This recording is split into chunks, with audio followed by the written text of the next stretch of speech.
All right, so calling to order the Parks Board meeting for July 25th, 2022.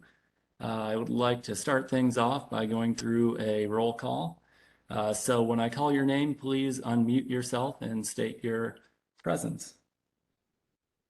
So we'll start with Andrew E.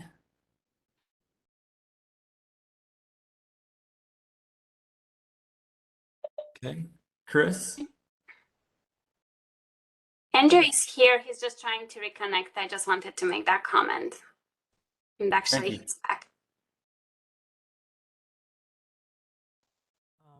Trying to test if people can hear me. Okay. All right, Chris. Present. Right, Marlene. Present. David. Present. Nicholas. Present. Brenda. Present. Katie. Present. Tim. Present. Andrew M.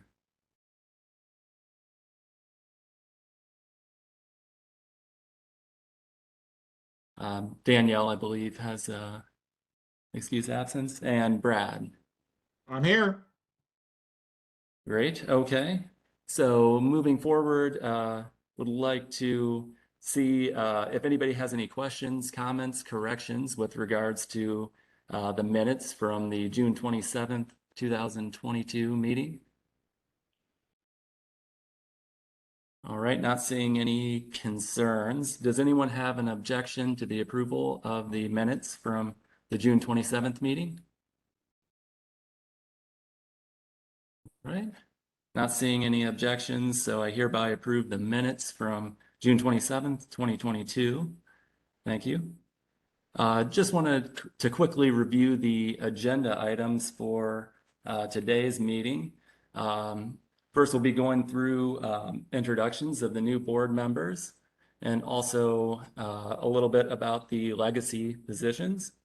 Then moving on to open government training presentation and then capital investment strategy. And with that, I will turn it over to Jeff, I believe, with the introductions of the new members. That's great, Zach. Happy to do it. Also joining us is Mayor Mary Lou Pauley. So glad to have you here, Mayor. So I want to take the opportunity after we do our welcome and introductions for the mayor to share a few words. Well, how exciting! I mentioned earlier we've got a few more squares on our screen here than we've had before. Certainly want to take the chance to welcome David, Andrew, and Nicholas. I joked with them on an email earlier. It sounds like a bit of a law firm, but it's not. But I thought it would be fun for all of us to just go around, introduce ourselves, share how long you've lived in Issaquah or served on the park board. And given the heat that's coming, it's fun to have a little icebreaker. So think about this for a second. Please share your favorite popsicle flavor.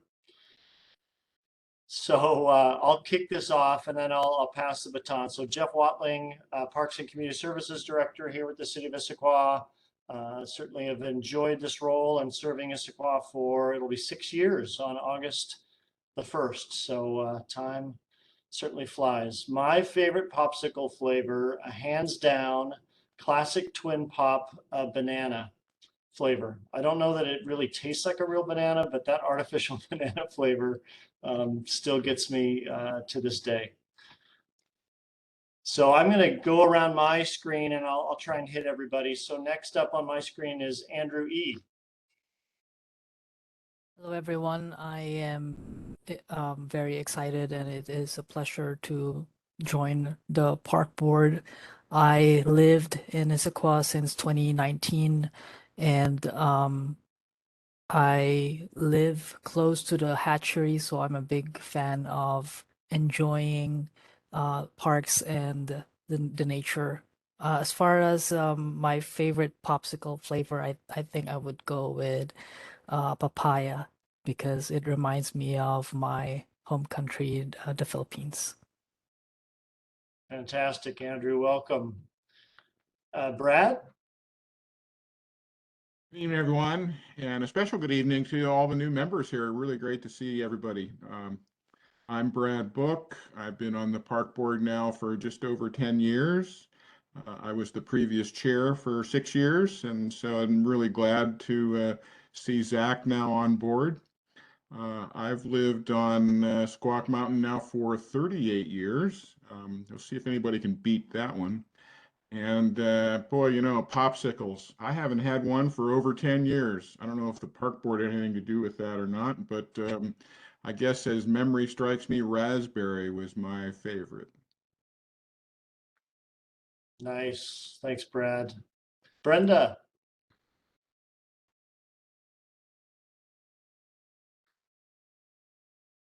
I think you're still muted, Brenda. And I said such important things.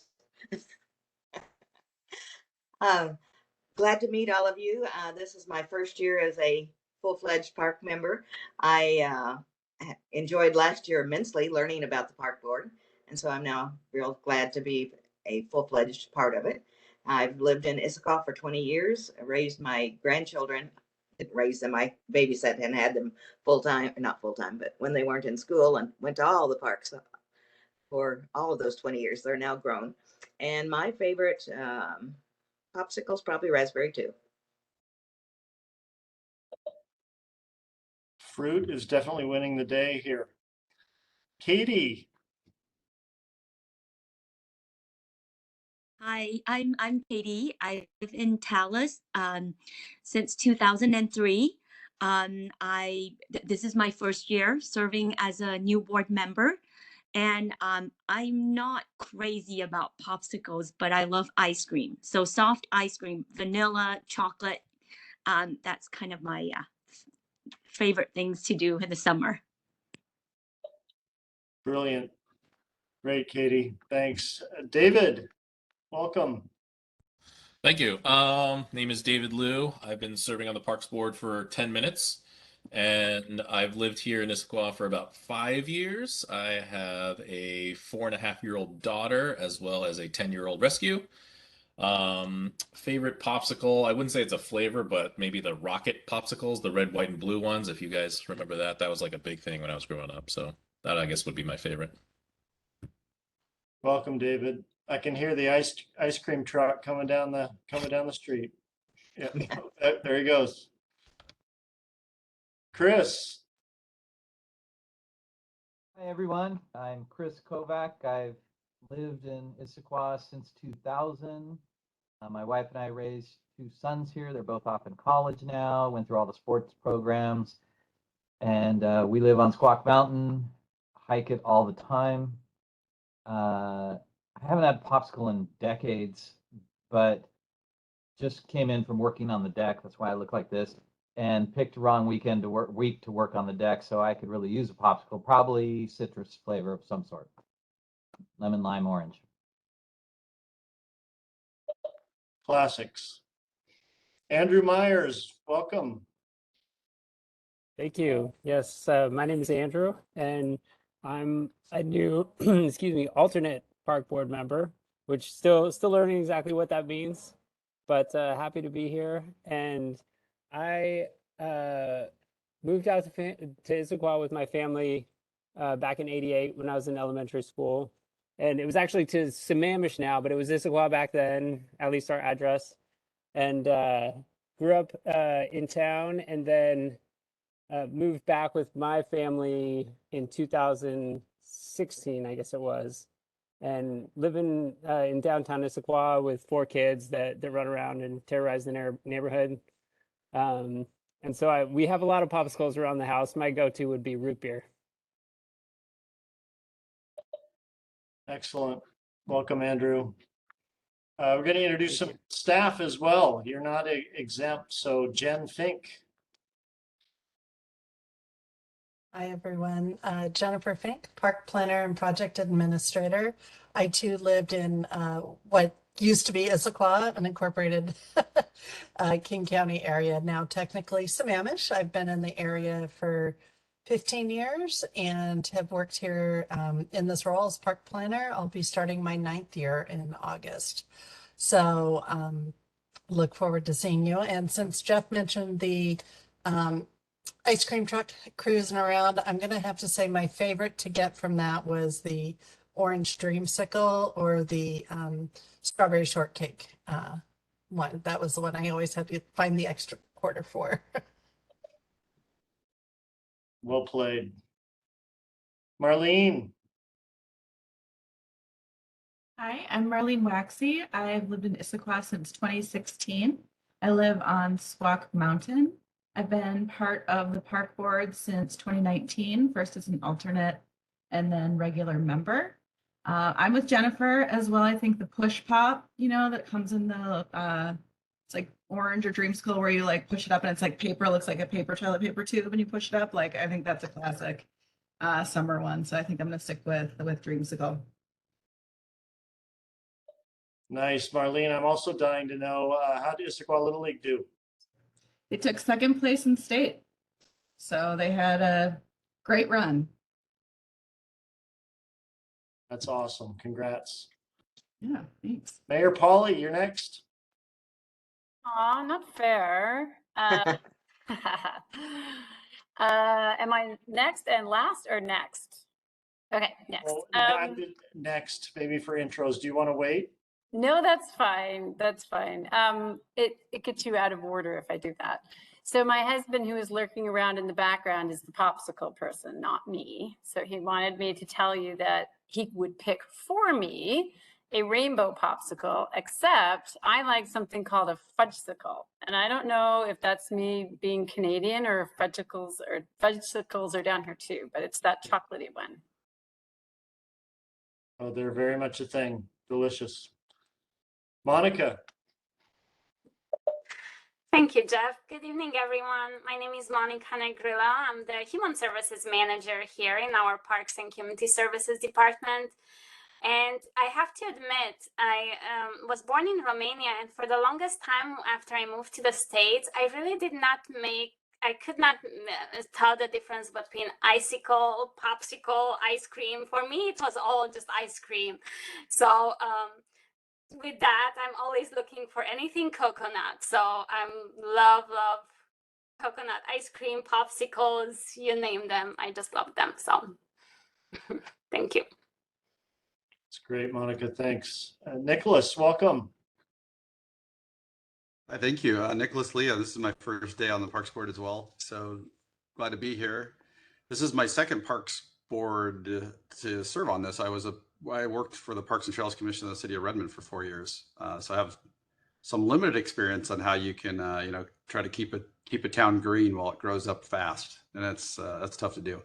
So I grew up in the shadow of Squawk Mountain, but I live now on Squawk Mountain, which is nice. So I moved to the other side of the hill and I'm in town, and I've been here since 2016 just now with kids and my wife. And to be honest, last Sunday, we also moved in a family of Ukrainian refugees. And so now we have 4 adults in our house and 3 kids. And they're all, earlier today, we're out enjoying the space between Confluence and the Blue Door Park as we walked around. And it is hot out there. So you're right about that.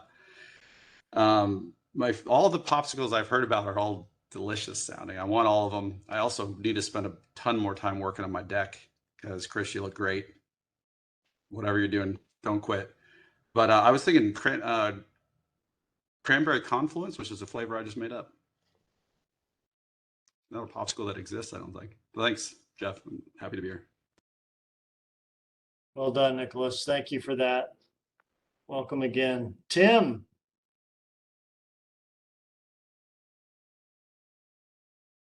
Hi, everyone. My name is Tim Motley. I live on Squawk Mountain. We've been here for about 4.5 years. Enjoy roaming all the trails with some regularity. Been on the Parks Board for a few months, and I'm glad no one has mentioned cherry popsicles because that way I don't have to fight you for them, because the only reason to eat any other flavor is if there's no cherry left. So I'll bow out.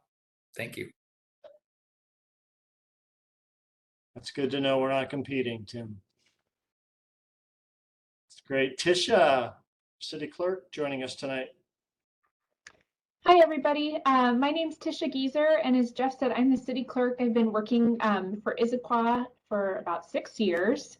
And Mayor, I'm with you. It's the fudgesicle, my favorite. I'm a chocolate lover.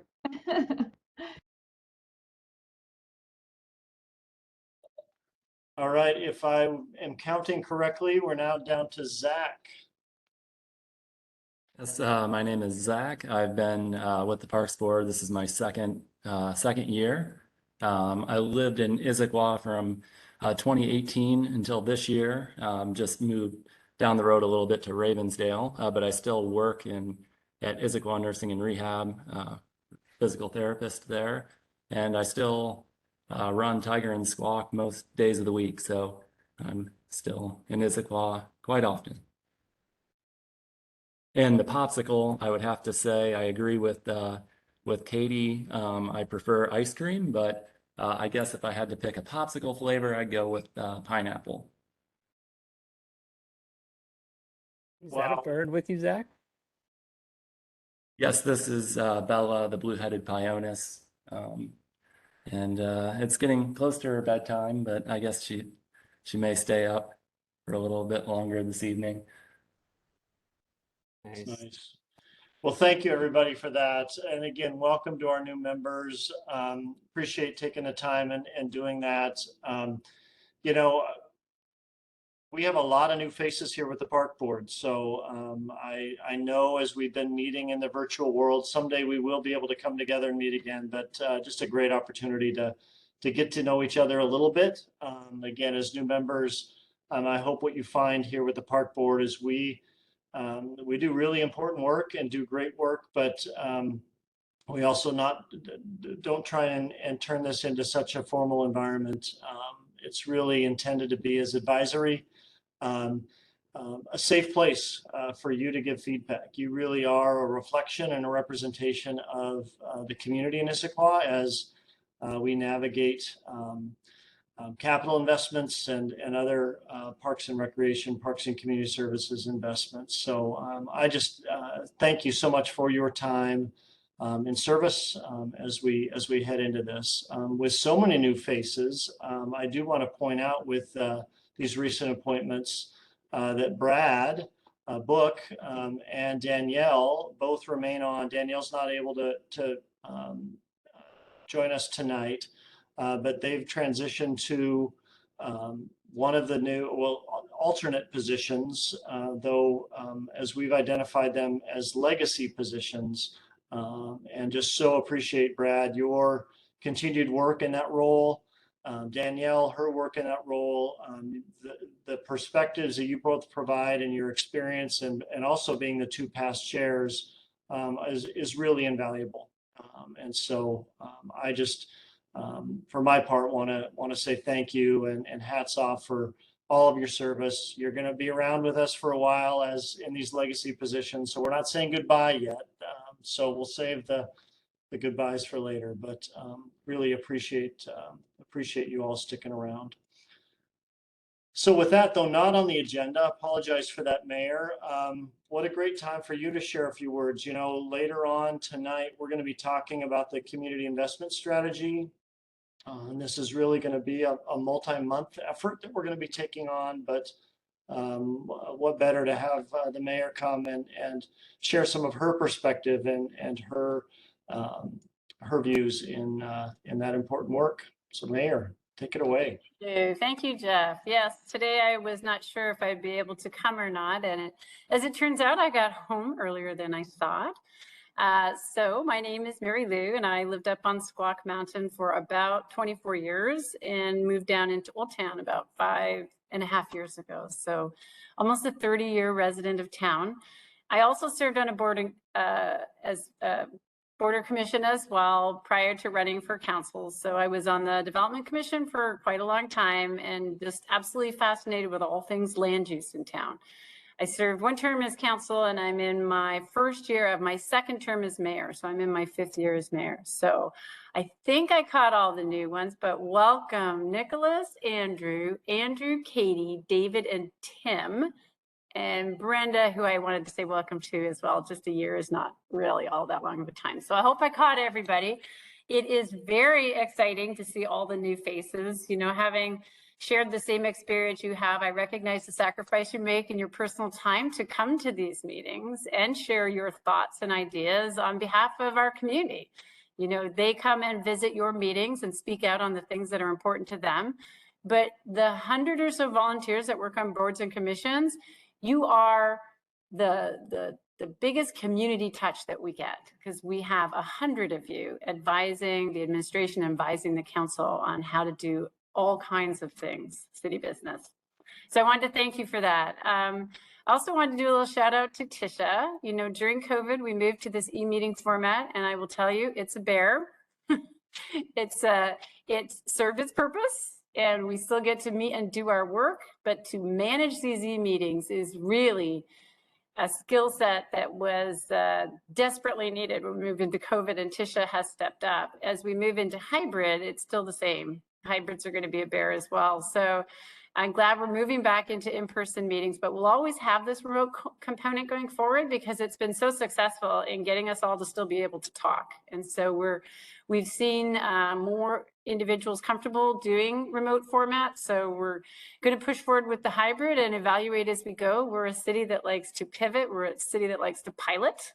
So tell us what you like, tell us what you don't like. We'll do our best. And then the last thing I wanted to talk about was what Jeff had introduced, which is the capital financing strategy. I put together a task force, and your board is lucky enough to have somebody who served on that task force. Brad participated in approximately maybe 6 months worth of meetings to look at city revenues, city financing tools, and to address something that has been a shortage, not just in our city, but many cities. It's how we invest in capital projects. Most cities now do not have the kind of revenue coming in that they can keep up with the demands of the community, and good demands to make our city livable and enjoyable and a high quality of life. So there are tools out there that we're currently not using. There are some changes we can make to current strategies we have on fiscal policy, and Brad sat at the table with a great cross-section from our community, past council member to current council members, and talked through them. One of the areas I gave them to look at is we have received 2 tranches of federal funding during COVID. We got the CARES Act dollars first, which were mostly used. Monica is responsible for allocating most of that to different human services needs that we had early on in the pandemic. And the second tranche, the ARPA, or American Recovery Plan Act funds, an amount of $11 million was parceled out such that about $2 million was spent again on human services or other COVID costs that we have, but it left a $9 million bucket of money that the Capital Financing Task Force could also talk about what to do. And their recommendations to the council were received about, I'm going to say maybe in May. And then the administration made a formal proposal to council about a month ago, which the council accepted. And we had an assignment in there for the Parks Board, which was to find an investment that we can make in our park system for a certain dollar value. And Jeff, is it 4 million, 5 million? $4 million. So a significant amount of money, but not enough money for a whole new park, but certainly enough money to make a difference on something, to give the community some upgrade or improvement in one of our older parks, one of our existing parks in an existing neighborhood. So that's an exciting challenge. When the council talked about it, they also decided that they wanted to have Confluence Park thrown in there as well, one of our newer parks, built in phases, but not yet complete. So that got added to the list, and they actually grew the task that I gave you a little bit. So Jeff will go through with you what the council's ask of you is, but I'm very sure that you are all up for the challenge. Whatever you come up with will be included in our budget. We have a short period of time to spend this funding compared to other funding. And we want to do something impactful. We want to do something joyful. We want something that the community can touch and see and play in that makes them feel good. So we're looking for an investment. So Jeff, thank you for giving me a couple of minutes, and I'm really excited to see how much the park board has grown. This is really fantastic. Nicely done. Thanks so much for that, Mayor. And yeah, board members, as we dive into the presentation following our next item that Tisha will cover, yeah, this is not going to be a one-touch conversation tonight. This is going to be a couple of months.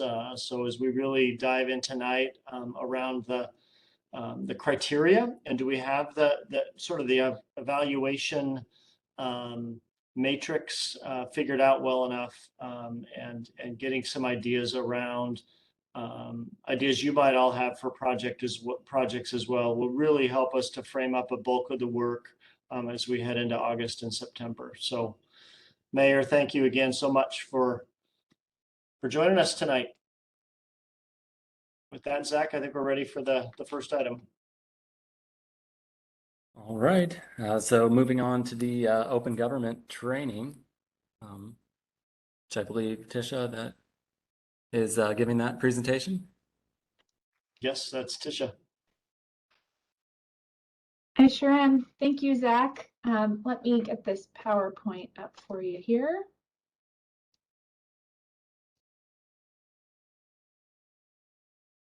Get started. Okay. All right. I think you're able to see my screen here. Yes. Okay. Great. Well, it's so nice to see you all, some familiar faces and lots of new faces. And as the mayor iterated, we're so grateful for your time and your intellect and perspective that you're contributing towards this important work. So what I have to talk to you about tonight is some housekeeping stuff, some stuff we want you to be aware of as city volunteers. And so bear with me as I go through about 15 minutes of content here. And for those of you who've been on the board before, some of this will be familiar. This open government training is training we provide to all of our board and commissions annually. So let me get started. All right, so I want to talk to you about two Washington state laws that are both focused on transparency in government. And so these are the Open Public Meetings Act and the Public Records Act. And the idea behind both of these laws is that the public should have access to decisions that are being made, documents that are being generated, because the government is serving the people. And so as members of a city board, you have some responsibilities under these acts that we want to make sure that you're aware of going forward. All right, so the first thing I want to go over is, why we provide this training. So we want to increase your knowledge. We want to reduce our legal risk because there are some penalties for violating these state laws.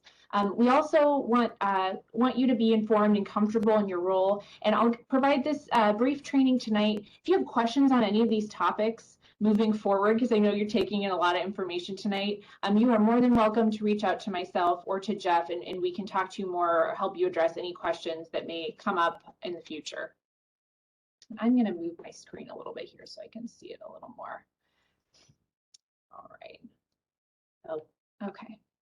All right, so first let's talk about the Open Public Meetings Act. So the idea behind this act is that the public should be able to access decisions being made in their government. So what this means for meetings of the park board is that you need to have an open door. So when you resume in-person meetings next month, and we'll talk about that, in September, we'll talk about that a little more, we're going to ensure you're in a meeting space that is open so anyone can walk in at any point and hear your discussion and deliberations.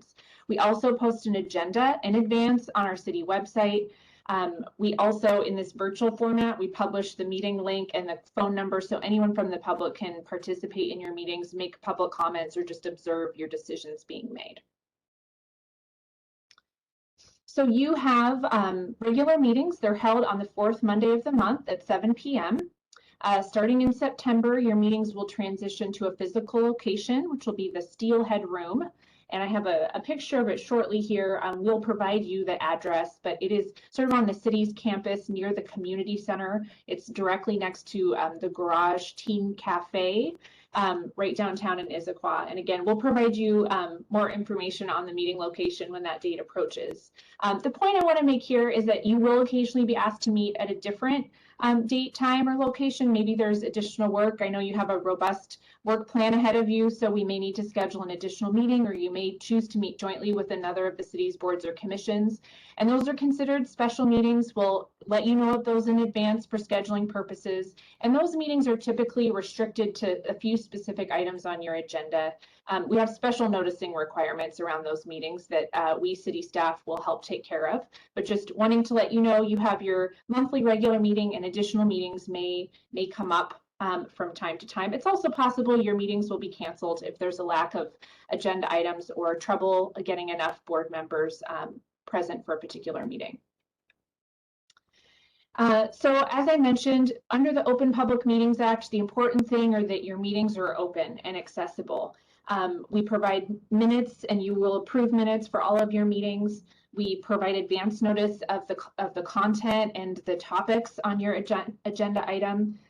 And we encourage public comment at all meetings of boards and commissions, and that's a standing item on your agenda. I should note on your agenda, I don't think I have a picture of it here, but you'll notice there's some indicators next to your agenda items. We put an A next to an agenda item if there's action. So if you're being asked to make a motion and vote on a recommendation. An I if it's just an informational item like my presentation where you're just listening. And then D for items that we expect you to discuss and maybe deliberate lightly, but not make a formal recommendation. So you can see those little indicators next to each agenda item, and there's a key at the bottom, and that can be helpful as you prepare for your meetings. There are occasionally reasons that you can meet in what we call a closed session, where basically members of the public aren't able to participate. This is very unlikely for the park board, but some of our other boards and commissions in our city council occasionally need to enter into one of these closed sessions. There's very specific reasons that we have to cite to enter those. And I just mention it in case it's something you encounter. It is allowable, but only under really limited conditions that I don't expect to occur here. So one thing that's important to talk about under the Open Public Meetings Act, and that we'd like you to be mindful of, is that anytime there's a quorum of the park board together, it can be considered a meeting. So there are 9 regular park board seats, which means that a quorum of the park board is 5 members, a majority. So 5 members. This means that anytime 5 of you are meeting and there's business pertaining to the park board currently or in the future, we technically need to notice that as a special meeting. Where that can come up is if there's some kind of event in Issaquah that's not a park board meeting, but that pertains to parks. Maybe it's an East Side event, a regional event, or maybe it's just something sponsored by another entity and multiple of you are interested in going. We would encourage you to limit the number attending to less than 5. Because if you're together and there's park projects being discussed, it could be considered a violation of the Open Public Meetings Act. So you may come across that if we reach out to you with an event you might be interested in. We will be sort of wanting to make sure that maybe 2 or 3 of you attend, and maybe you report back at the next park board meeting and provide some highlights of that event. So it's just something to be aware of. Also, if you find yourself attending an event and you see 4 of your fellow park board members, we'd ask you to not congregate and just sort of diffuse yourself. Another time when this is important is an email. So the state law says that you don't even just have to be together to violate the Open Public Meetings Act, but you could have what's called a string meeting. And what this could look like is Andrew emails Katie about an opinion about an upcoming park board item. And then Katie emails Brad with the thoughts of the other 2 park board members, and Brad forwards that email onto someone else, and all of a sudden you kind of got this email chain going where you've got the input of multiple park board members that are sort of documented outside of a meeting. We don't want that. If you want to email directly with 1 or 2 park board members or call them on the phone, that's fine. But what we don't want is you kind of collecting ideas or perspectives or opinions from multiple park board members and then sharing that with other park board members. So for email, we're very cautious with email. So we'd encourage you, if you see something or have something of interest to your other park board members, rather than emailing them all, email Jeff and ask Jeff to share your email with others. And just kind of use city staff as your filter for communicating. So that's what I would encourage you to do. Again, one or two side people involved in a side conversation, a phone call, an email is fine, but we do really want to avoid anything that could be perceived as collective decision making outside of an open public meeting. So that's a lot of information there. If you have questions about that, let me know. We will do our best to make sure that we're doing everything on our end to ensure compliance, but we want you to be aware of a few scenarios that can occur outside of a meeting we want to avoid. So the mayor and Jeff mentioned in-person meetings. So we have 13 advisory boards and commissions in the city. Half of them started in-person meetings in July, and the other half, of which the park board is one of the boards, will be resuming in-person meetings in September. We are outfitting, we've had a change to our city facilities since COVID hit. We've lost a large city facility that we are going to be getting rid of. And so we are outfitting a new space. It's called the Steelhead Room. There's the picture of the exterior of the building. Again, it's right next to the Garage Teen Cafe and the community center. And there's a meeting room there right next to Jeff's office.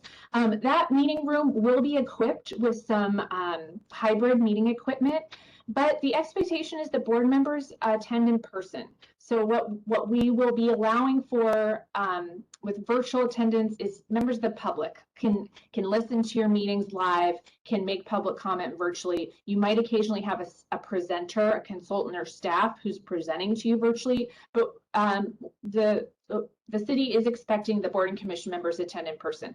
If you are ill, if you are traveling, please provide Jeff advance notice, ideally 5 days, ideally as soon as you can't attend a meeting. Please email him and let him know you aren't able to attend. We do expect attendance may be a little reduced with these in-person meetings. It's been a nice thing about attending virtually, right? There's a lot of flexibility. So please just keep us aware if you aren't able to attend a meeting, but we very much look forward to seeing you in person. All right, and then I'm going to move on to the second state law that I just want to touch on briefly, and that is actually this slide is still about the Open Public Meetings Act. This slide is just letting you know there are some penalties for violations of the Open Public Meetings Act that I talked to you about earlier, which is exactly why we provide this training. And I have one more thing to mention before we move on to records, which is the Code of Ethics form. And I've been seeing these forms be submitted. If you're new to the park board, you should have received an email from the mayor's chief of staff, Tina Eggers, and she included a link. There's also the web address is here on this slide, but we do have an ethics policy that you as volunteers, we appreciate you reading through it. It talks about conflicts of interest. It talks about not receiving gifts or gratuities. If you could read through that and sign an acknowledgement, we would greatly appreciate it. And it does touch on some of the things I'm talking about tonight. All right, so here we go. Second state law I wanted to mention to you is the Public Records Act. So as a local government, anyone in the world can reach out to us at any time and provide a request for records of any sort of scope or scale, and we have to provide those records. I mean, there's a lot of regulations about how quickly we have to provide them and how expansive we have to be in searching for them. So this is a big responsibility for local governments, and you will encounter some city records in your role on the park board. Most all of the records you receive, the city, we've generated them for you. We're sending out your agenda packet. You might get emails from Jeff or other city staff. Those records you don't really have to worry about keeping. They're in our city systems. Don't need to worry about them. What we do want you to just keep organized are things that you receive that we won't have. So that's if you're corresponding with a member of the public in your role as a park board member, but a city staff isn't copied on that email. You can copy Jeff on that email, and that would be helpful. We now have a record. It also kind of keeps him informed on, you know, what communication's happening. Similarly, if you're taking notes, if you're a note taker and you're taking notes before or during these park board meetings, we don't have those records. You kind of have, you have two choices with those records. Those are considered transitory. You can get rid of them after they're useful to you. You can put them in the recycle bin. I'd encourage you to do that. If you'd like to keep them for a duration of time, just keep them organized, because if somebody reaches out to the city and requests the notes of all of our advisory board members, we will reach out to you and we'll say, do you have any notes? If you do, please provide them to us. So just keep things organized as much as possible. Also routinely get rid of things that aren't, you know, things like notes that don't have long-term value. And this slide here kind of delves into what I've just been talking to you about. So a lot of the things that you might generate are likely transitory. If you have a document that you create and you're not sure if it's something that we might need or want, just provide it to us and we'll keep it on file. But by and large, we will be handling the bulk of the records you'll be receiving in your role in the park board. All right, so that was what I wanted to cover tonight. I am available to answer questions now or in the future. You can reach me at clerks@issaquahlaw.gov. Jeff can also direct you my way. I'm also happy to answer. I know many of you are new members. If you have sort of procedural or process questions, that's another area I'm happy to help with. And I will be planning to see you at your September meeting. So with that, any questions? I have a quick question, Tisha. I'm wondering which of the quorum aspects and rules apply to alternate members and how that role fits with the whole equation. Yeah, that's a great question, Andrew. So our alternate members, we by and large expect to act just as regular members. So we expect attendance at all meetings. We accept preparing for the meetings by reviewing the agenda and materials, and you absolutely would count towards a quorum. So the difference with the alternate members is if we have 9, so the goal with the park board, which has 9 regular members, is when it comes time to make a recommendation, like on this park, for example, that the mayor talked about, we want nine votes if possible. 9 people voting. So if any one of the regular members is absent, then one of the alternate members will be asked to fill in and vote. Now, aside from voting, when we're just talking, I talked earlier about those action items, informational items, discussion items. Alternate members fully participate in discussion items and informational items. Full participation. Where it differs is if it's an action item. So say it's your last meeting on this community investment strategy, and so the board's going to make a formal there's going to be a formal motion and vote to sort of formalize the park board's recommendation. Say there's 9 regular members and you are there, you would be observing at the point where you would not be the one to make the motion to approve the recommendation. And once that formal motion is made and they're deliberating right before the vote, that would be a part where the alternate member would not be participating unless there was an absent regular member. So it's something helpful at the beginning of the meeting if the chair can kind of help delineate, like, okay, we have 2 regular members absent, so Andrew and Brad will be serving as regular members tonight. That's ideal. If you're at a meeting and you don't know if you're serving as a regular member or not, pipe up and ask, and then we can help you clarify. But I would say probably for 80% of your park board meetings, it's everyone's kind of going to be just all together, all providing input. Counting towards a quorum. Hopefully that helped. Yep, definitely. Thank you. And if I could just add real quick to that, Tisha, well said. You know, tonight's agenda is a great example, Andrew, right? These are information and discussion items. So as we delve into that, whether a regular member or an alternate member, you're a voice, you're lending perspective in that discussion. You know, action items, when they do come up, you will note those in the agenda as you're looking at them even ahead of time, where we'll note an A by the agenda item. Thanks, Jeff. Thanks, Tisha.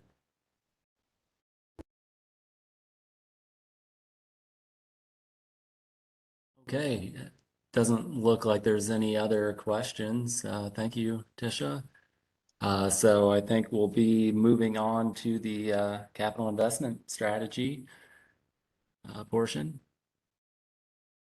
Sounds good, Zach. I'll take that one away. Great, thanks, Jeff. Tisha, thank you as well as she's heading off. Wow. Well, to keep the fire hose going tonight for both current members and new members, let's jump into the community investment strategy. You know, Mayor Polly did a great job of, I think, providing context to this discussion and a little bit of the background. Pardon me as I'm going to share my screen here and try and talk at the same time. Are you able to see the presentation now? Did I do that correctly? Great. I'm seeing a thumbs up. Thank you. I'm going to move my little video screen here so I can see that as I'm going as well. All right. So, you know, again, the mayor did a great job with the sort of the origin story coming from the capital financing task force that Brad served on. I know throughout that, Brad did a great job of updating the full board on that work. You probably noticed the recent emails I sent out from the late June and July conversations we had with City Council.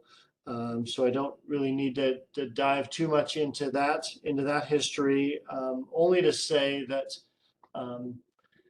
you know, we're now been tasked with doing some of what we thought the community scoping would be on an individual recommended project that the council wanted us to move forward through. We're now going to be doing a little deeper dive into exploratory work around potential projects, and council's really asked for an evaluation of multiple projects, as well as any rationale the park board might have around what and how $4 million could be invested into Issaquah's system, namely what we have sort of referred to as the anchor parks, and as well including Confluence Park. We're not going to accomplish all of this tonight, as I said earlier. So the goals for tonight, just as I begin to roll through this presentation, are really threefold goals. So goal number one is to provide an overview for our new members, as well as a bit of a refresher for all of us as to where we came coming out of the Park Strategic Plan in 2018, some of the initial planning work we did before the pandemic, and now as we're sort of jumping back into this after this pandemic pause. So first, an overview.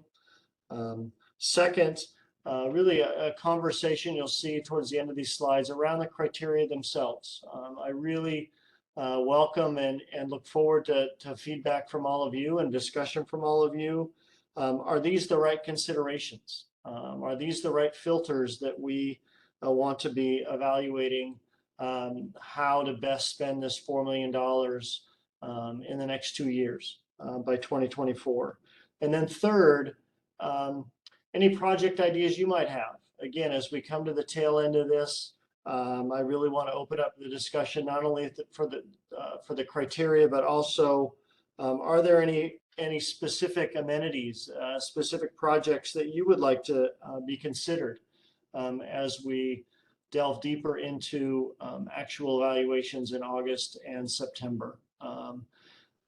At those meetings, members of the consultant team from Methuen, our landscape architects, will be joining us, as well as we begin to get a little bit more specific in the coming months. So those are our three goals for tonight. All right, so you recall this cover page, our Park Strategic Plan adopted by Council in 2018.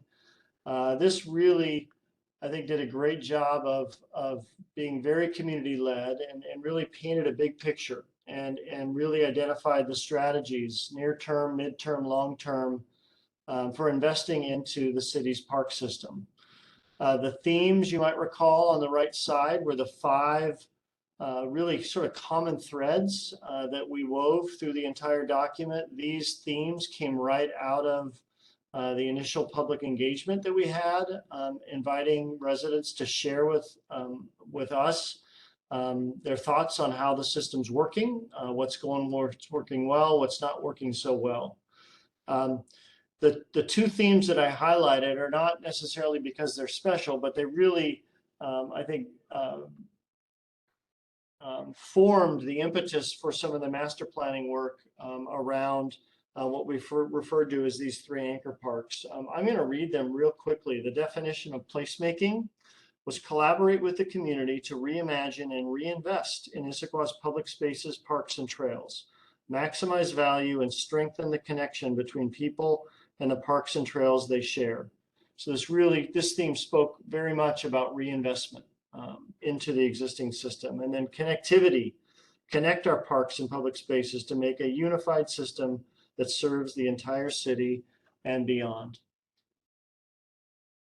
With those themes in mind, you recall as we went into 2019, one of the priorities was beginning in earnest some planning work, some master planning work and reimagining work around, at the time, what we sort of referred to as the anchor parks: Veterans Memorial Park, Tibbetts Valley Park, and the Creek Corridor.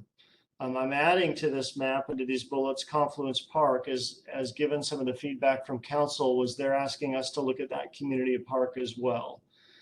So as this really nice aerial really identifies, these parks all have a very key role in the valley floor, in the park system here in the valley floor.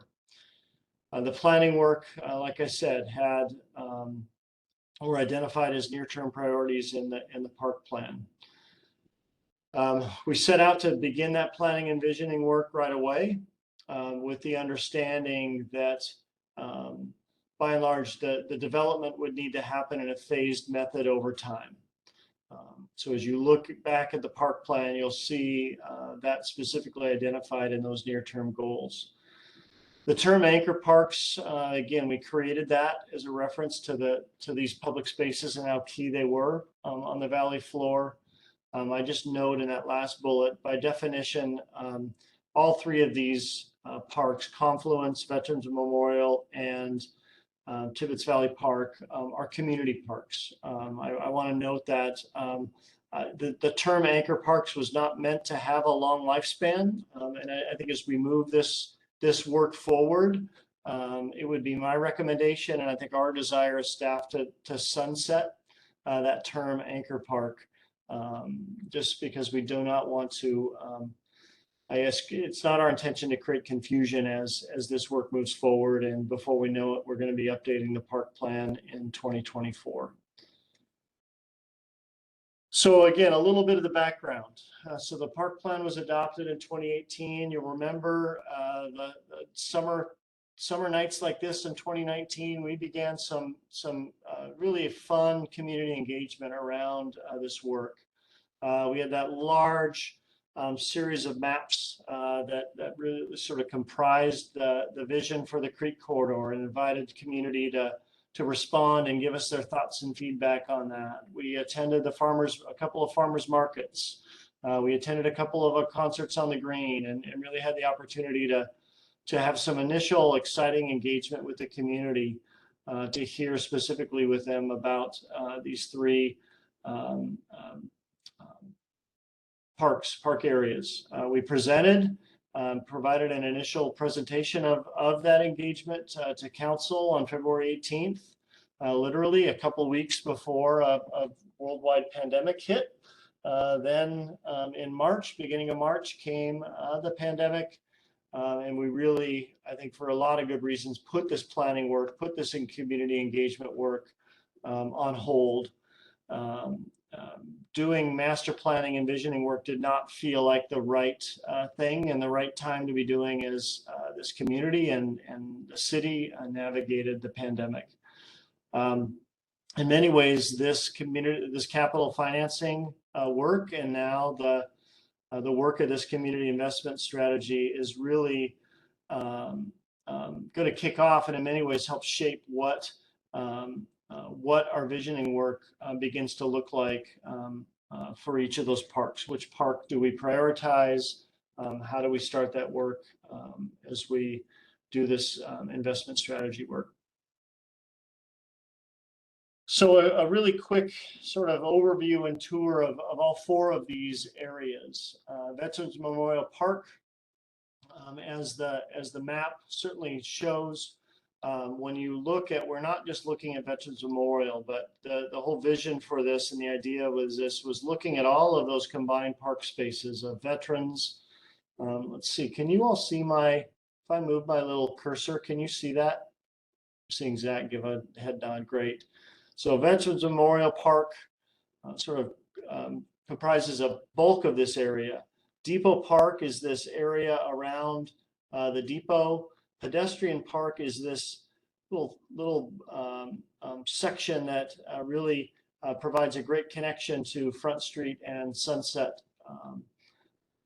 These three sort of defined and named parks are relatively disjointed and in some ways tired in their ability to serve the public. The vision, the idea as we move this, started this community work in 2019 and even move forward now is how do we look at this opportunity to create a more cohesive and updated public space and a park that brings not only great public benefit for gathering, but economic benefit to Front Street and historic downtown. With the Rainier Trail as well, this public space really becomes a pearl on that necklace of the Creek Corridor and the Rainier Trail. You may recall in those months of January and February of 2020, just before the pandemic, work we did with Methuen from all that community engagement began to put together concepts. These are not designs, these are not specific amenities, these are really just ideas to begin thinking about how those three parks could feel, live, breathe, as more as one public space. Tibbetts Valley Park, again, a similar aerial, whereas the park previously, Veterans Memorial Consolidated Park, really is strategically located at Old Town. Tibbetts Valley Park is really strategically located to the neighborhoods of Tallis and Squawk, but also the future development of Central Issaquah. It too is an aging park facility, has not seen a lot of significant investment for the last, probably 20 or 30 years. Its functionality as a community park, though terrific as baseball fields, is relatively limited when you think of the diversity that you will really want to see in more updated city community parks. So to that degree, as we think of future development in Central Issaquah and more residential density around this park, its programming being relatively limited is not really positioned well to support all those diversities of use that will be sort of put upon this park space in the future. So the idea for this planning effort was how do we create a vision for a community park that serves more of a diversity of use while also being a real anchor athletic facility for the community. Something I certainly noted in highlighting this to the council and something we need to remember, the environmental conditions of this site, just being in the valley, its connection to Tibbetts Creek are definitely going to need to be considered and something that we're going to need to pay really, really close attention to as we move forward in any phases of development with this project. And like any of these projects, that last bullet, as we look at phase one, how do we consider initial investments that help to encourage those future phases? Much like Veterans Memorial, Methuen also took from the community engagement. You may recall these concepts that we were looking at what feels like decades ago before COVID. Again, not as designs, but really just as concepts of how to still have a core anchor or a core athletic programming at the site, but really bring in and introduce more diversity of use, maybe better connection to the creek, etc. The creek corridor.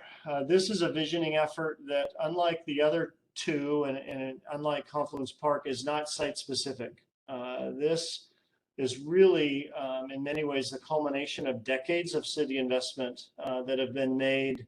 When you look at all the city acquisitions from, quite literally, this is our southern border of Issaquah, right here at Squaw Valley Park, to Lake Sammamish, which serves as our northern border is the city.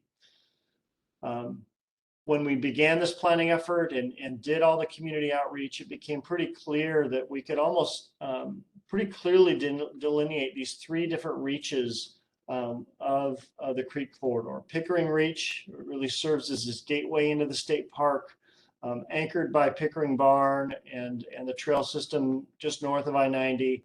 Old Town Reach, which really serves as the thread through Old Town and includes the Rainier Trail as well as the creek, and then Squaw Valley Reach to the south, which really starts to feel more pastoral, more rural. How do we connect? Do we look at opportunities to better connect Tiger Mountain and Squaw Mountain here in the valley, as well as some of the critical areas and again, more a natural setting of Issaquah Creek to the south. Just to quickly highlight here, some of the planning work that Methuen did, again, from that community outreach, the opportunities we have to start to look at each of these reaches individually, to look at where we have strong connectivity already, where we might identify gaps, where we see opportunities for habitat restoration and really emphasizing habitat versus really emphasizing and complementing recreational use. Similarly, the Old Town area, a little more complicated, a lot more smaller parcels. Acquisition strategies become much more tricky when you start looking at such small parcels. So as I said earlier, how do we take advantage of the Rainier Trail corridor? How do we take advantage of some of these strong park acquisitions that have already been made? But really some exciting opportunities there. And then lastly, the southern reach, the Squaw Valley Reach, so many natural areas. Again, wonderful investments that the city's made over the decades that are now really feeling like the opportunity to unify, much like that connectivity theme within the park strategic plan. So moving forward with this quick overview, Confluence Park, as the mayor highlighted in our conversations with the council, there was really a strong feeling to add this to the consideration and the work that we're going to be doing here in the coming months. In many ways, it makes sense. Confluence Park happens to be, right, one of the key pearls on the Issaquah Creek corridor necklace, and certainly serves a key role as a community park. A lot of investment has been already completed. Jennifer Fink is certainly well aware of that work as she managed those efforts. I would note here, and Jennifer might be able to fill in the gaps as I'm seeing phase 2 and phase 4. I'm not sure whatever happened to phase 3. Maybe that's the mysterious phase. But as we look at phase 2 that was completed with the completion of the pedestrian bridge, there is some remaining work, completion of path lighting, as well as strengthening some of the trail borders, smaller projects. Something though we identified as well in our park strategic plan. If you read the description of Confluence Park and look at the near-term strategies, was the whole idea of the Eck House. The Eck House is, if you drive by the park, the older, small farmhouse on the, would that be the northeast corner of the park. Opportunity that we spoke of, you know, how we consider activating that park, either as a part, or that house as a park amenity. Do we strengthen some of the play opportunities up in that corner of the park? Phase 4, you are probably recall in the master plan, for those of you that were around, really looked at the southern. So this is the east fork of Issaquah Creek. This is the main stem of Issaquah Creek, thus the confluence of those streams. The city owns this parcel here. It is currently the park maintenance and facility maintenance operations shop. When the master plan was completed, some of the ideas fostered were, should those shop facilities be relocated? There's opportunity to convert that into additional park space. Something I certainly mentioned, and the mayor mentioned to council as we talked with them at their recent meetings, just wanting them to recognize and understand, at least for this $4 million in ARPA funding, that really is not a candidate, given there is not any money to move those maintenance and operation shops, and to move those facilities is well beyond the $4 million.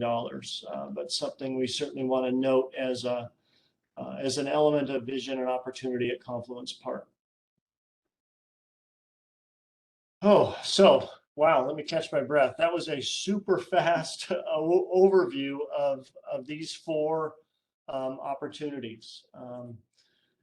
As we look specifically at the feedback that council was asking from the July 5th meeting, you might recall from the emails, the mayor had considered, recommended, suggested a $6 million investment. Council is looking and is looking more at a consideration of a $4 million investment into parks of that $9 million remaining ARPA funding.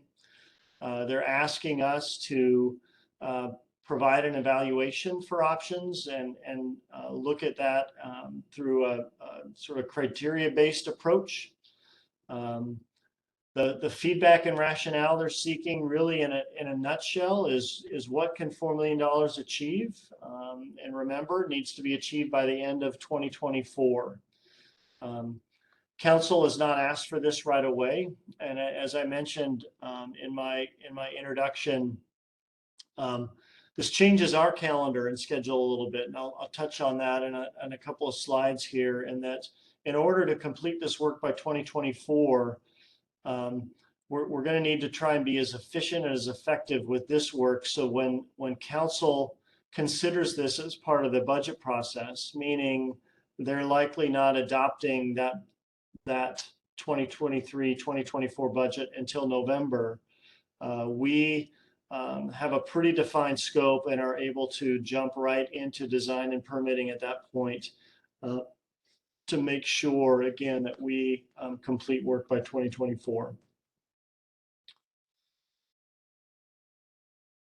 So a quick overview here of the criteria. And then, again, I'll look to you all as we look at calendar as well. Maybe I'll save that for last.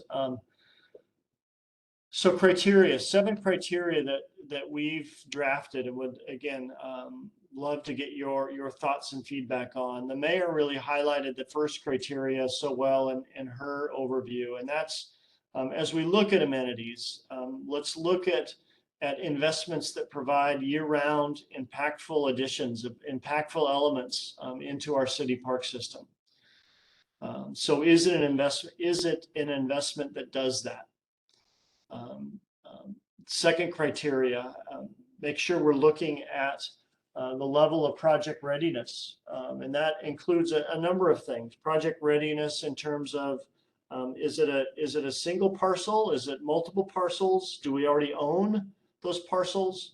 Has the site been envisioned enough that we can make this investment, if it's not the full investment, into that parcel or into that space? Third criteria, one that again, especially with the shot clock that we have for completing this by the end of 2024, we're going to want to be really, really aware of any critical areas that might impact where we're making these investments, any other site conditions that might, again, be very doable to work around, but add time and complexity to permitting, which is not always friendly to time-sensitive projects, much like we're seeing at Hillside Park. It's probably a really good example of that.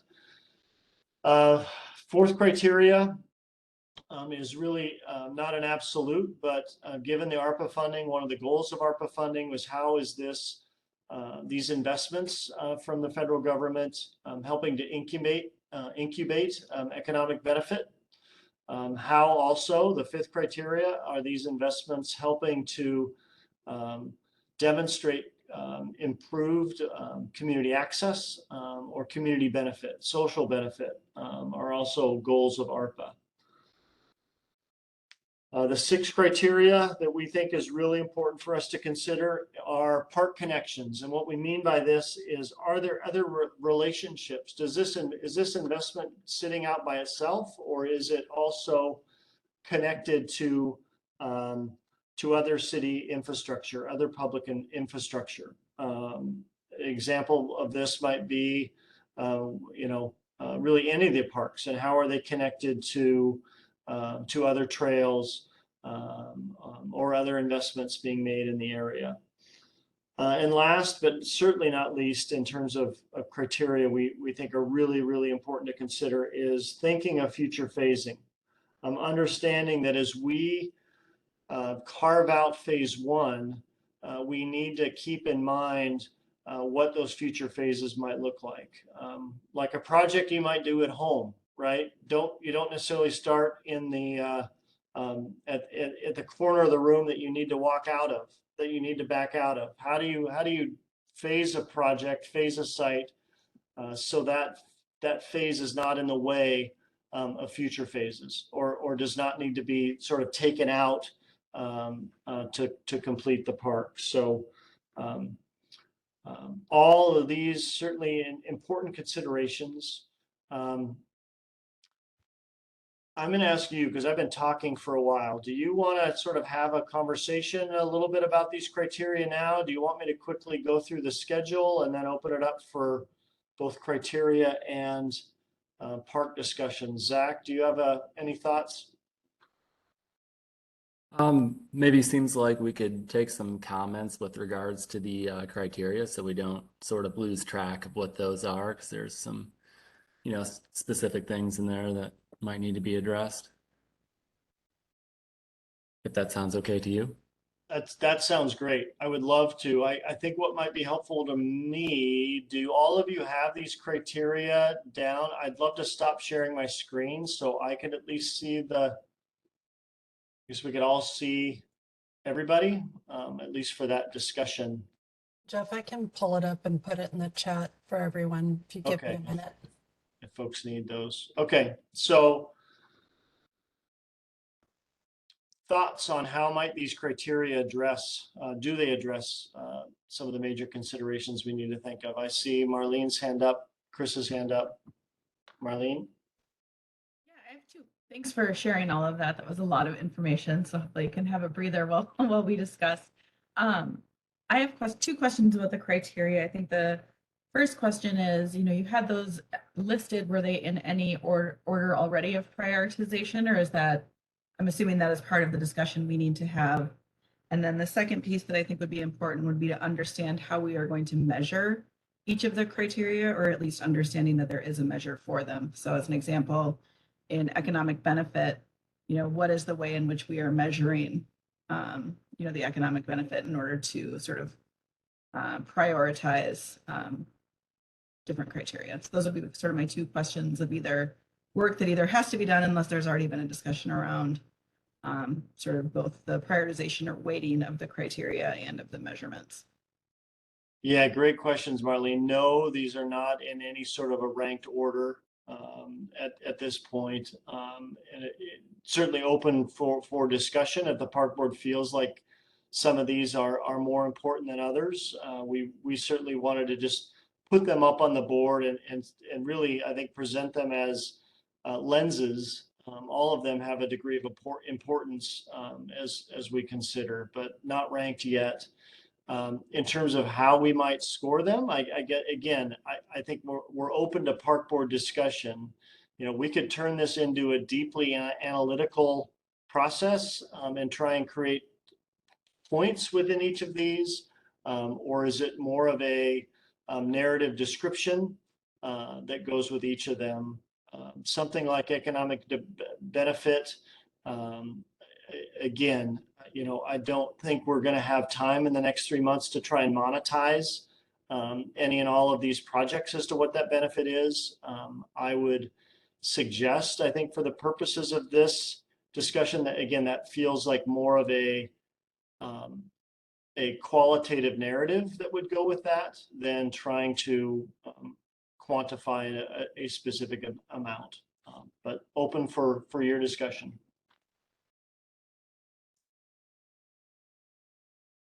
Chris? Yeah, a few thoughts.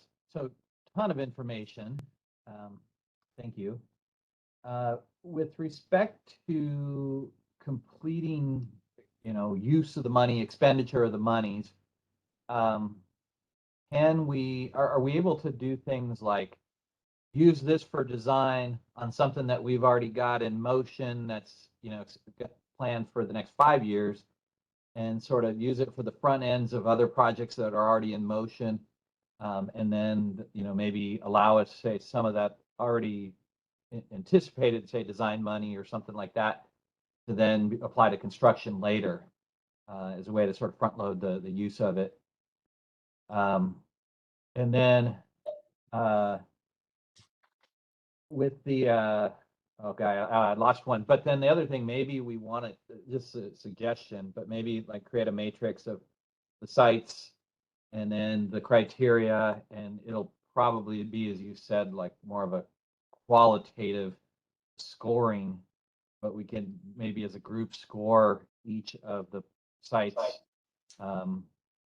based on the criteria, you know, 1 to 6 or whatever, however many there are, 1 to 7, and just kind of see where we land. Because I think when I first look at it, I'm like, oh, that's cool, that's cool, that's really cool, but we can't do all of them, and we kind of have to figure out how we're going to present this and defend it, and make it a, you know, a rational decision, not just because we got some momentum in one direction or another. And then I think, the other thing was, can we also, I mean, if this money has been given to other jurisdictions as well, it might be hard, but sometimes some of the other grant opportunities are more favorable to a request when there's other money that it can be paired up with. So something like that, worth considering. Those are my thoughts. Great thoughts, Chris. To your question on that first one, so the goal of this 4 million would be to go towards construction. So we have some funding already in the budget this year, and some smaller amount proposed next year under master planning that we would use for design, whatever becomes the priority project or projects. For this 4 million, we'd use that design money already budgeted. This then would 4 million would go primarily for construction. Katie, did you have a comment? Yes, I do. Okay. So I just have a question, because as I understand it, that there was in 2018, there was a park strategic plan which identified that you know, building a dog park was a big priority, and Tibbetts Park was chosen for that project. And I think it was due to COVID that this project was put on hold. So would it be prudent to be discussed that at this time, as now that we are, you know, coming, we have this kind of funding to, I just want to make sure that during that strategic plan, I mean, that was the survey of the community was that it was a consensus that a dog park was needed. So I just want to see if we could address that.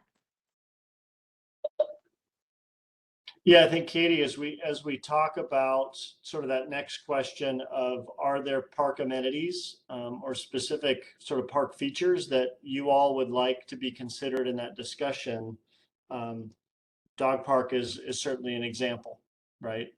So I think as we, yeah, I think the goal tonight is to, what should we have on the list as we begin running potential projects or ideas sort of through this filter of criteria. Tim, did you have a comment? Thank you. Yes, I did. I feel like maybe I'm missing a little bit of context in the sense that in that quick presentation, especially at the Tibbetts Valley site, there was a couple of mentions of future development, and there was an area blocked off. And I don't understand what that means. I don't know if that's already been approved, if that's completely visionary. What do we know about that? Because it was brought up a couple times and I don't know anything. No, I appreciate that, Tim. And I, again, apologize. So the Central Issaquah Plan that's not a parks related planning effort. So the Central Issaquah Plan was, boy, that predates me and my time here in Issaquah in 2016. That was a sort of land use planning effort that looked at as the city considers meeting its growth goals, where does it want growth to happen? And so the Central Issaquah Plan identified, sort of that area north of Tibbetts Valley Park all the way to I-90. In some cases, a little bit north of I-90 when you go a little bit farther east into the city as the Central Issaquah area that growth should be planned for. So these are not, there's not a singular development project that's being planned, but the community development department, the planning and permitting folks, that arm of the city is saying, hey, this is where we want growth to happen. Rather than spreading up into the hills, this is the area that we want to become a denser community. So that's what the Central Issaquah area, that highlighted area just north of Tibbetts Valley Park is. Okay, and the growth you're talking of is residential, not commercial. Is that correct? Primarily residential, but mixed use. So some degree of commercial retail, but all with a mixed use residential element to some degree. Thank you. Yep. Chris? Yeah, Tim, I think I can add to that, as was explained to me once. Probably the vast majority of people on this call meeting and just residents don't really want growth any more than we have to have it. But as a part of the Growth Management Act, the city has to, doesn't quite have to, but as I understand it, they have a choice. No funding for a bunch of opportunities that would be available, or select an area in which will be designated for growth. And so that's how these areas that are kind of north of the park got selected, is, well, if we have to have a place, that's where it should happen. And so I think that, I don't know the details, but it'll be multi-story, more like mixed use apartments with some, pedestrian avenues and things like that. And so then when it says future development, there's the thought to the park will need to support that and be connected to it or something like that. So that's a little bit about that future development and then the growth, why it's selected there. Okay, just one follow-up on that that's in the back of my mind about these things is when you bring in growth and we look at areas like the Old Town site, the right along Front Street, making that more of a park area. Front Street is already a parking lot in the morning and the afternoon, trying to get it through there with traffic. And parking through there is oftentimes, in the summertime anyway, challenging. And so I just think accessibility needs to be in our minds as we think about these various options in terms of, can people get in and out, and is there parking? I'll stop now. Thank you. I think I saw Nicholas, Marlene, and Brad. Nicholas, you want to kick us off? Yeah, I'll jump into, I had a digital hand. I don't know if that works on this platform or not. I tried it. In any case, I I'll couldn't lower it. see can't see the digital hand, sorry. That's okay. I think I've lowered it anyways. If this is easier, I'll just do the old-fashioned hand. Two hands. So anyways, I just wanted to comment. I like statements already been made about momentum, leverage, or alignment with kind of things we're already in process with, or things we can add to, and budget planning that's already in existence based on the time frame being pretty short, to be responsive to the fact that we got to get this project complete and delivered. That means ribbon cutting by the end of 24. I think that's a pretty big ask, just on the top of things. And the only to add to that list that I might ask for is some consideration or presentation of maintenance costs on an ongoing basis for any investment that we would be considering, just because there are probably some projects that might lower park maintenance ongoing, and there are probably a lot that would increase. And that would be nice to kind of use that as a weighted criteria as well. Thanks. I believe Marlene, then Brad, and then Brenda. Yeah, and we may have moved on from this, but two comments. One is we are talking about sort of the mixed use, area of Central Issaquah. One, I would say I think there are people, in Issaquah who obviously are very excited about growth in Issaquah. So I just wanted to throw that out there as well, as I know there's different opinions on that. But even a good way to think about it, anybody who's been to Woodinville lately, who sees that lovely downtown of mixed use, that might give people a little bit of a sort of visionary perspective of at least my understanding of what they mean when they say mixed use with retail, of what that could look like. So just wanted to throw that out there. I am also in agreement on, I like the idea of accessibility, as long as we think more long-term, as more people adopt e-bikes and other ways of getting around. Doesn't always have to be car related. So I think accessibility, is a good idea, as long as we keep that future focused. Brad? Yeah, I like Chris's idea of, well, he didn't necessarily say a spreadsheet, but sort of in terms of, matching up the potential anchor parks in relationship to the criteria. And I think by doing that would really help isolate which ones are players and which ones are not. And so, that process could be very helpful to get rid of a few of these that really are not falling within the criteria. The tricky part of this is really going to be timing. If we're to be asked to provide some recommendations on projects, the tricky aspect of that is, until we have master plans in place for some of these anchor parks, it's going to be difficult to talk about projects, because projects are an element of the master plans. And so I think that given that timing is tight, we would be best served to come fairly quickly to determine which park would be a priority, so that master planning efforts could be a priority for that particular park, so that projects,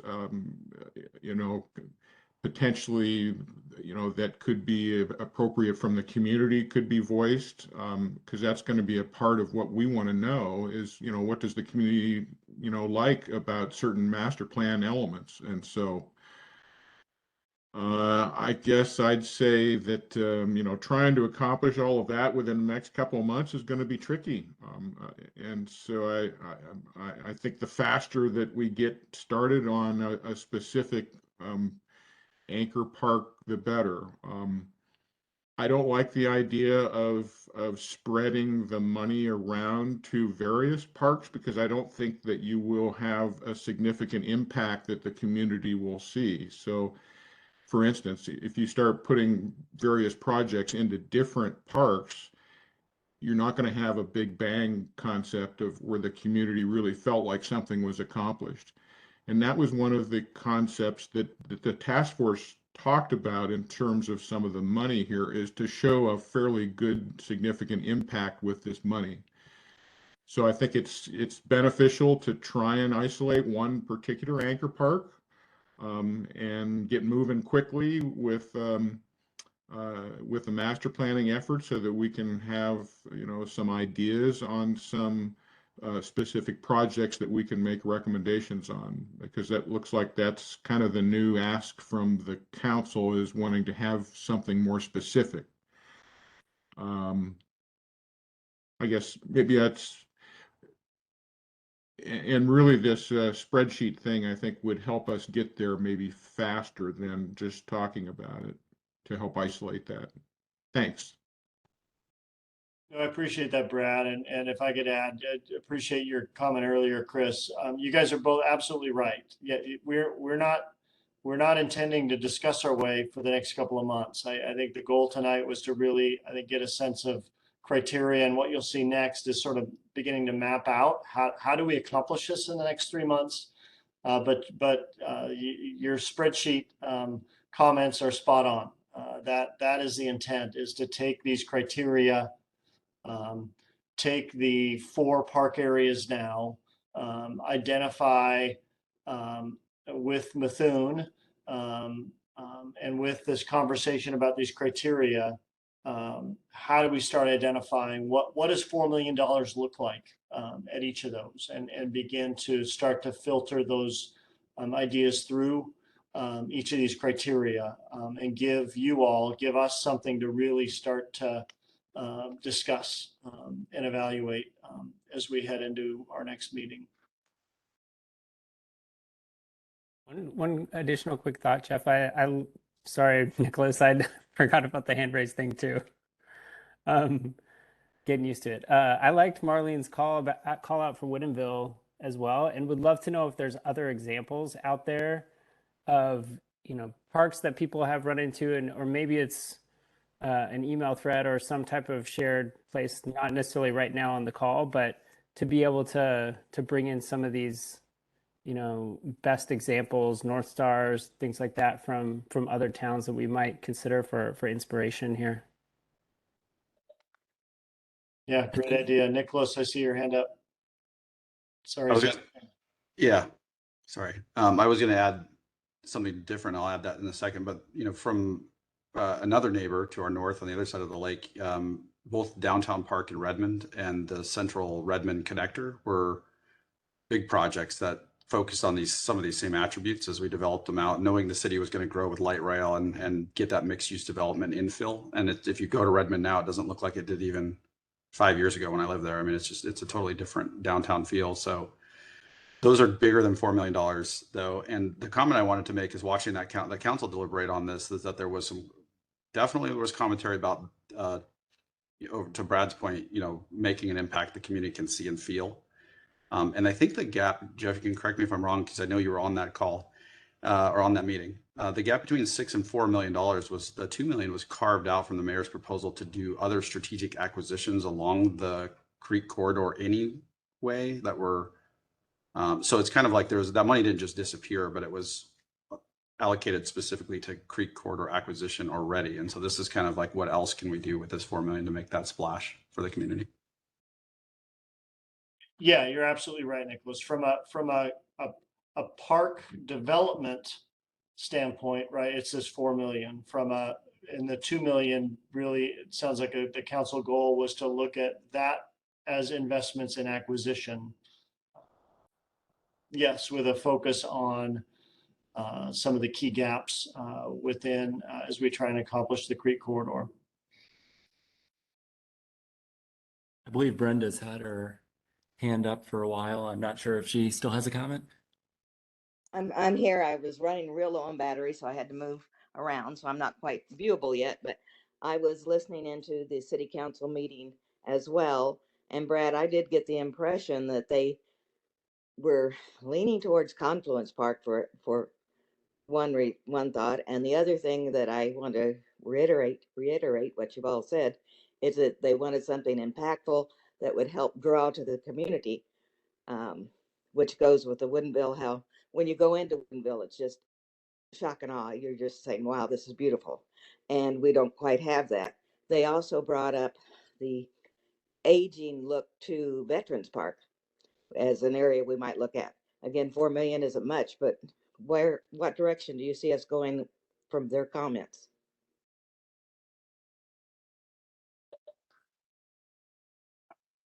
I think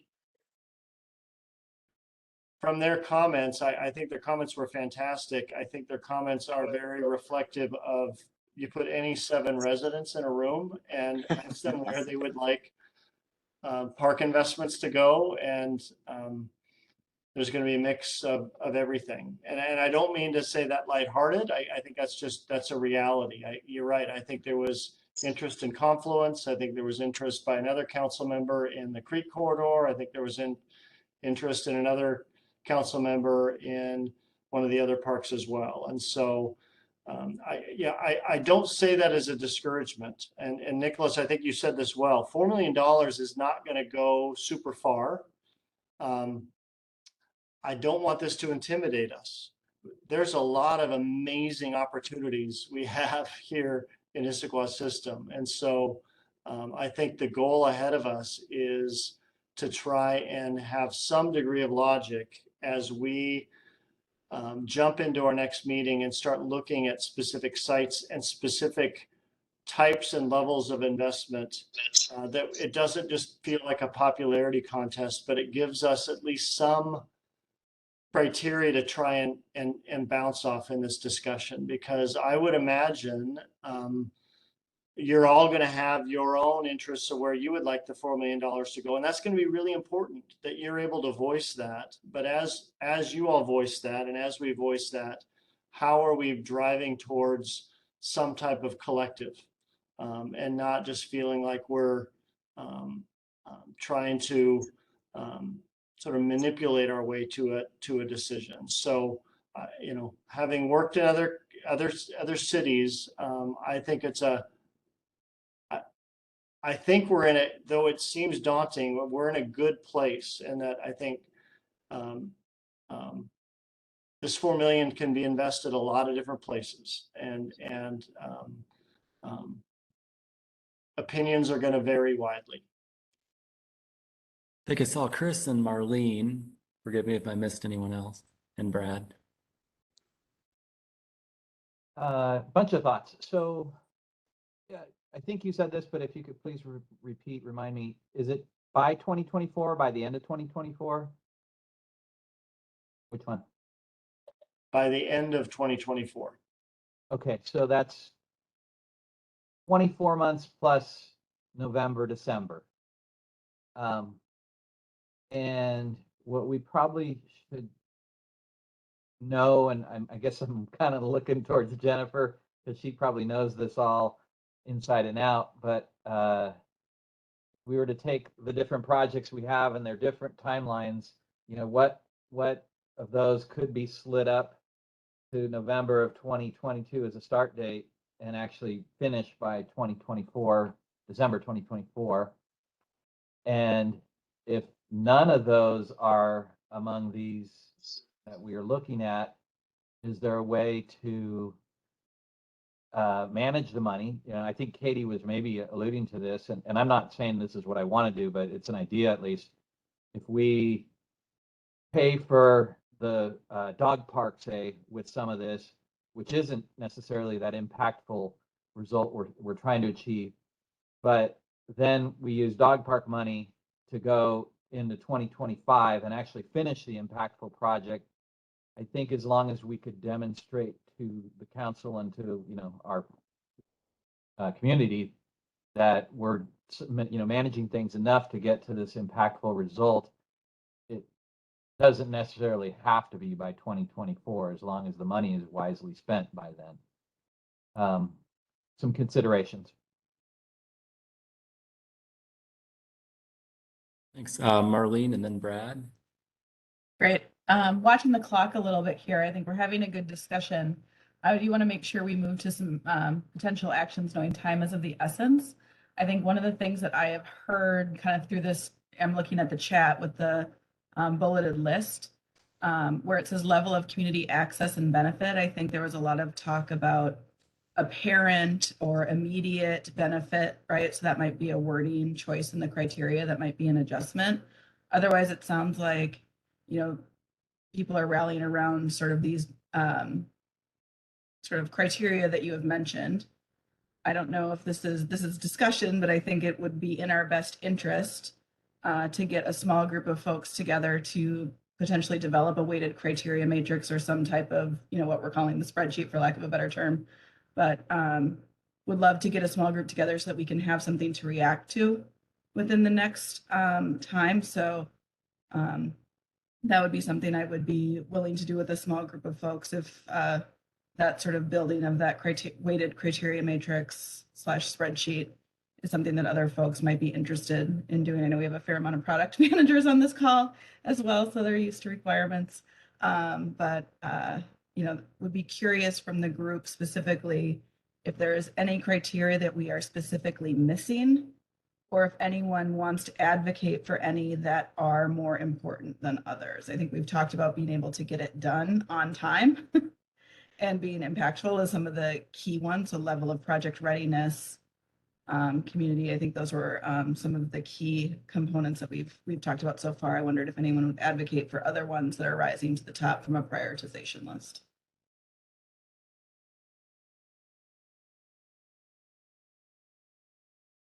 I definitely think the formation of the task force for, possibly, or developing the matrix sounds like a good idea for something to be done in the interim. And I'm sorry, Brad, did you have a comment as well?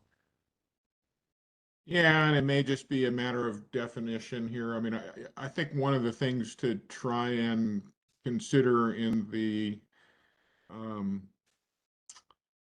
in the priorities of the level of community access and benefit. I mean, I think one of the things that has to be looked at is the level of impact, you know, and I guess the level of benefit. I mean, I guess it's how you define it, but I mean, in each one of the anchor parks, $4 million is going to get you so far differently. And so when we actually deal with this spreadsheet, ideally you want to get to the point of where is the most impact for your dollars going to be? I mean, that's kind of the bottom line, at least as it relates to ARPA money. And so somehow we need to get to that, you know, level of impact for $4 million. Whether that needs to be rephrased or whether it's good enough, I'll leave that open. Thanks. Jeff, do we need to move on to the scheduling section time-wise? I can cover that in a quick 2 or 3 minutes if we want to continue this thread. I think you guys are all having a really good discussion. I put back out on the table Marlene's suggestion that, you know, if there is a group of you, again, below a quorum, that wanted to be a subgroup that you know, as Jennifer and I are working with, and we'll be working with Mithun on what that spreadsheet looks like, it'd be great, you know, maybe to have, if there's 3 of you that wanted to be a subgroup.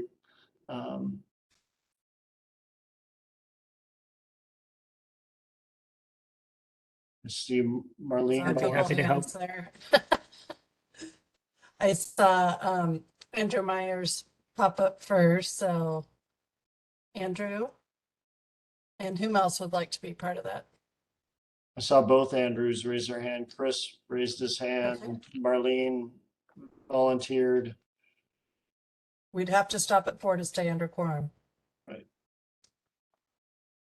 Would there be a difference with alternate person? Could everyone be involved as long as we have one of the folks as an alternate, or are you still a quorum? No, it's still 4. Okay. Yeah. I can drop out. I'm fine with that. Or I can drop out. No, I can, I don't know who else is alternates, but happy to defer if needed to.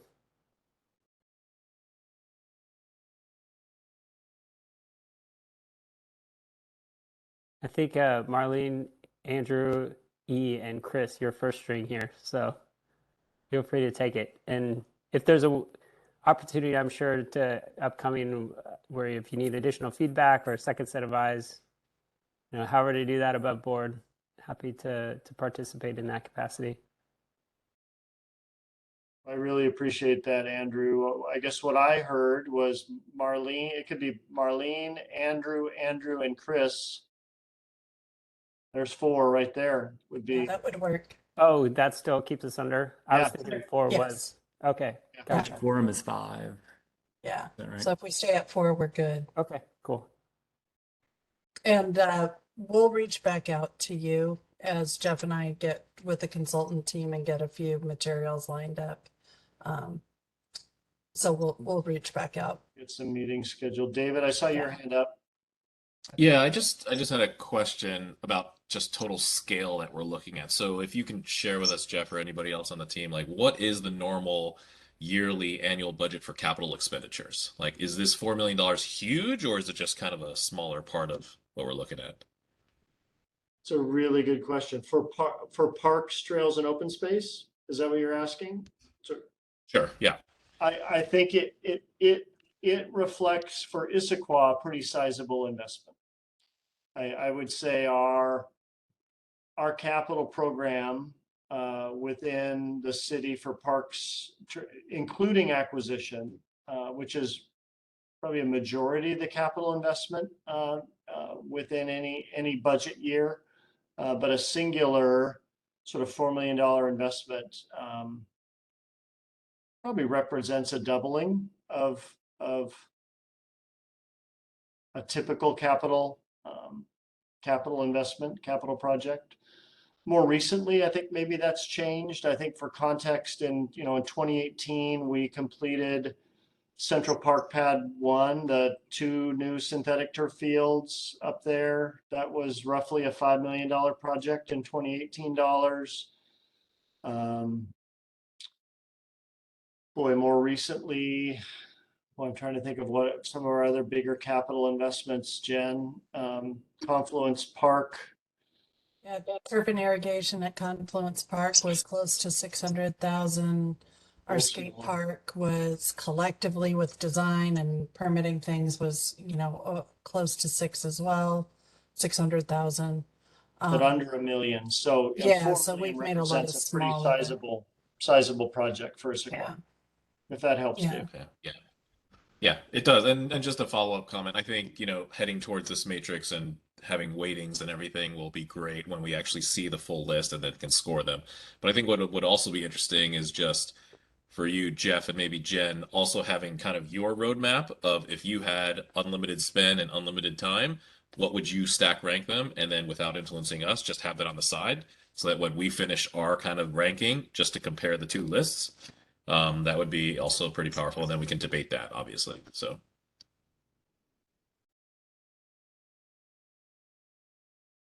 Good suggestion. So with remaining time, can I share my screen again and just talk a little bit about schedule? Some of this I think we've already sort of emphasized. Forgive me as I do all the sharing steps here. You all see that now?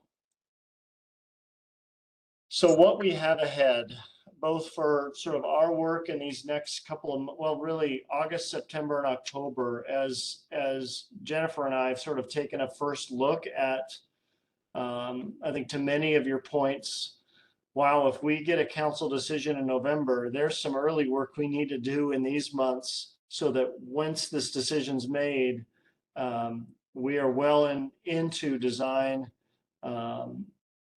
docs and permitting. So thank you, the 4 of you, for volunteering and helping to work with us on the matrix. I think that's really going to help. When we come back in August, we'd really like to dive more specifically with these criteria into beginning to scope potential projects. Bethune can be really, really helpful in looking at current dollars and just general cost considerations. How far will $4 million get us? But really beginning to do that work in earnest in August, and probably dovetailing into September. Something we've brainstormed and would like to talk further with you all, and even maybe the subgroup, is having some degree of public engagement, perhaps in September, getting some broader perspective amongst Issaquah residents feels like an important thing we want to do here in August, September, so that we're positioned. Maybe we're having multiple meetings in October, something else to pay attention to. This might be calling for a special meeting or another, but it would be great by October. We feel like we're getting really close to beginning to putting together our feedback back to council. Both as sort of some rationale and justification, but also framing up a recommendation. That then would be handed to council as they would already be in their budget process in October, but will be adopting their budget. If it's a typical year, they'll be adopting their budget in the middle of their budget. They'll be adopting the city budget in the middle of November. Again, with sort of thinking of that work in mind, knowing we're going to need to springboard, as I said earlier, at that point, really into design and CDs, construction documents, as you know, not knowing what we're going to build, but knowing we're going to have a permitting window that we're going to need to get through.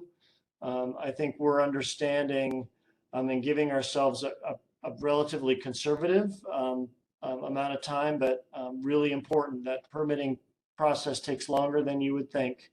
But with the reality, when you start looking at construction windows, construction seasons, we're really looking at one construction season in 2024, where we can maybe start it early in the winter of 24, but be completing it and cutting a ribbon by the end of that year, end of December. So again, not a firm, finite finish schedule, but certainly a tentative schedule that as we are thinking of this work now in the next 3 months, it needs to fit into that shot clock of end of December completion. A question about that, Jeff. Yeah. How, in terms of knowing what 4 million will get us, is there anyone on the board with enough expertise, or do we need to do some type of lightweight request for proposal process in the next couple months to know whether the ideas we're proposing in October, November are within striking distance before the construction estimates actually begin? Yeah, thankfully, Andrew, as an advisory board, you're not needing to make those budgetary decisions. So we have a consultant team, Bethune Architects, who will be doing that cost estimating for us, and we'll rely on them in our August, September deliberations to be giving us a good sense of you know what or how far that money will go. Gotcha. So they're kind of helping us set some reasonable guardrails to make sure we're not dreaming up spaceships when Yeah, okay. Exactly. Yeah.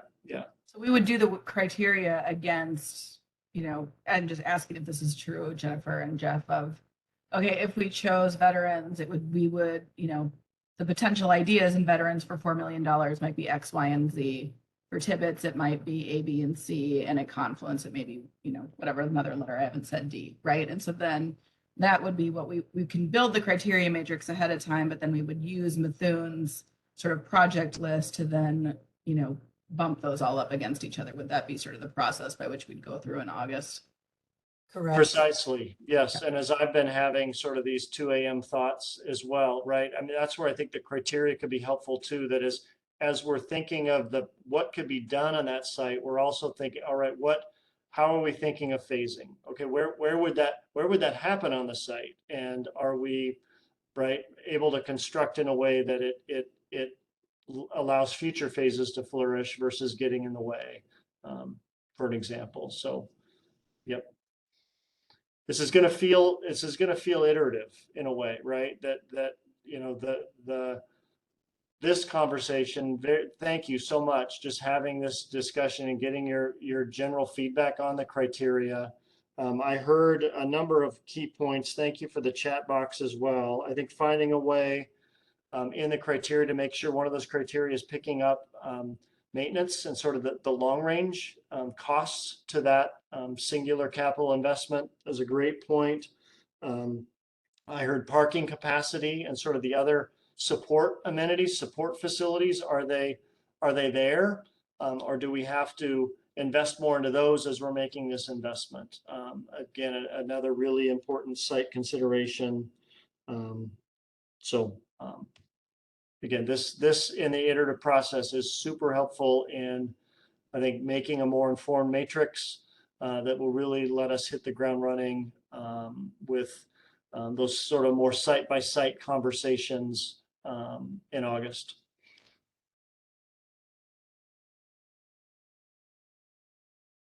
All right, any other comments, questions with regards to community investment strategy?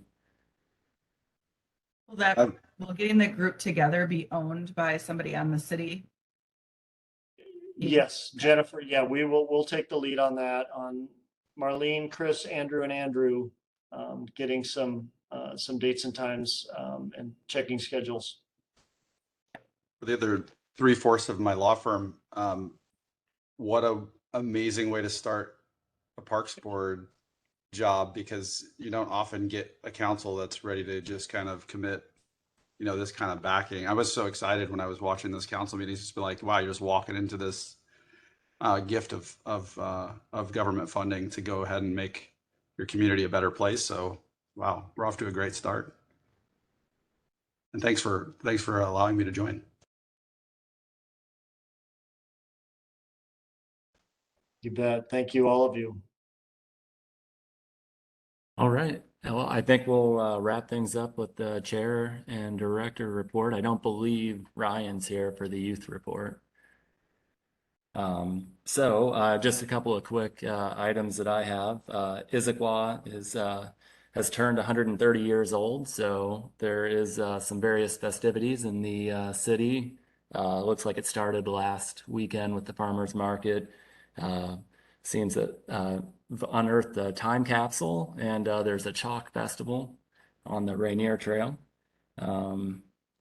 Also, I know we spoke about it before, but it's exciting to see on the city newsletter about the acquisition of the Squawk Mountain Estates, the 20 acres, and the cooperation with the state parks about creating some trail corridors in there, which I'm very excited about.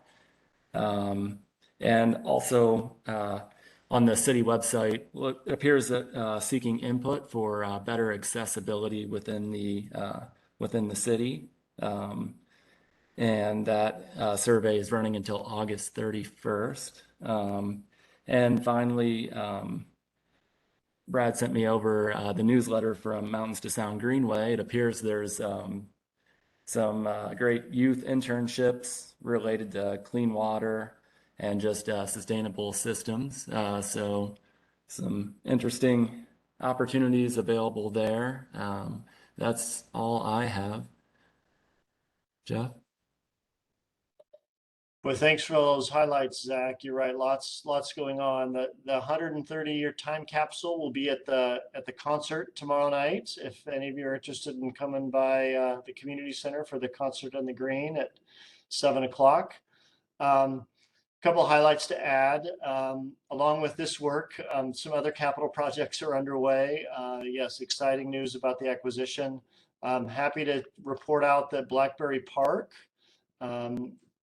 construction will begin August the 2nd. Thank you, Jen, for leading and managing that project. You'd be amazed at supply chain and inventory hiccups that continue to cloud pretty much any type of industry, including play equipment, but we're really excited. We've shared that update with the neighborhood. The pickleball court, the existing court has been resurfaced already, but that work gets started in earnest next week, and we'll be excited to cut a ribbon on that park here later this fall. Also, Hillside Park, quick update. We'll have more news to share, and we'll want to add that and save room for that at our August meeting. So thank you to many of you that were able to attend either our site visit or our virtual meeting. We also received a lot of community feedback on the play concepts we had for Hillside Park. Our landscape architect consultant is now working through all of that feedback, working up a preferred concept based on that feedback.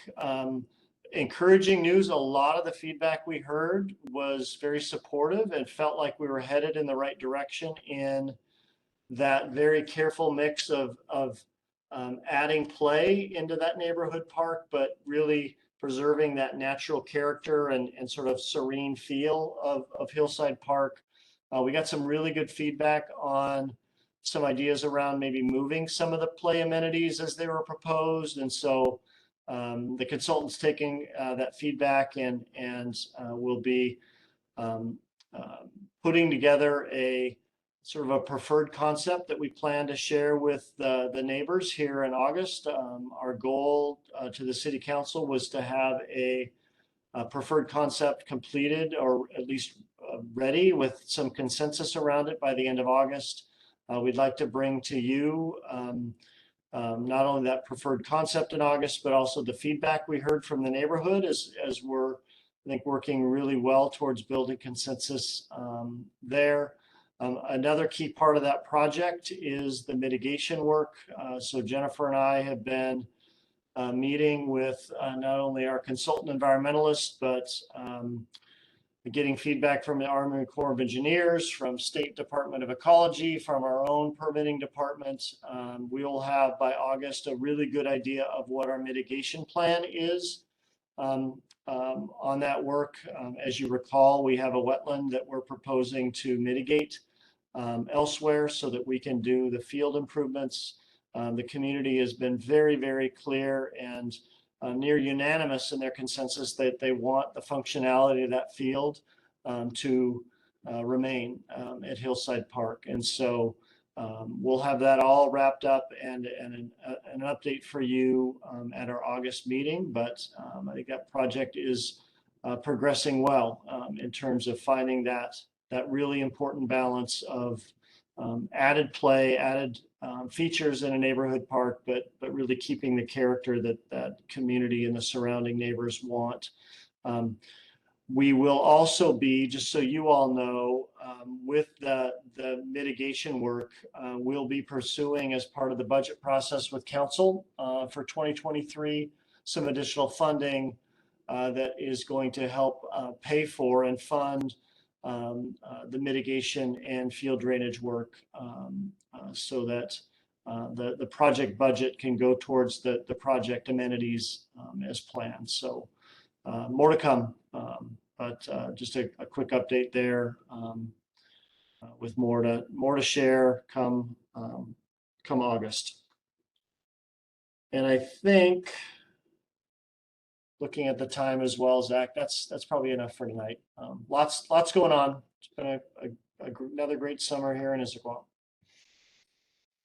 All right. I think with that, we will close out the meeting for today. Thanks, everyone. Thank you so much, everyone. Have a great night. Goodbye. Thank you. Good night.